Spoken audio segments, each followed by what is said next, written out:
আসসালামু আলাইকুম সম্মানিত দর্শক, এটা আমাদের বাসা। আমরা এই বাসায় বসবাস করি। এটা হচ্ছে ডাইনিং।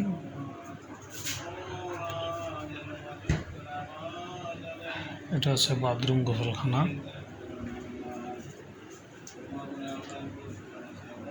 দেখেন,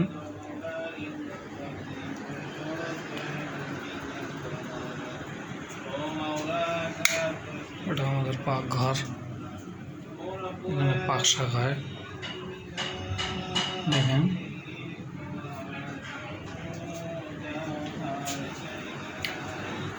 এই রুমে আমরা থাকি তিনজন। এখানে থেকে একজন ঢাকা কলেজের স্টুডেন্ট, এখানে থেকে একজন ইবনে সিনার, এখানে থেকে একজন ল্যাবিট ফার্মার। এখানে যাবতীয় মাল রাখা হয়। এটা হচ্ছে একটা বাথরুম।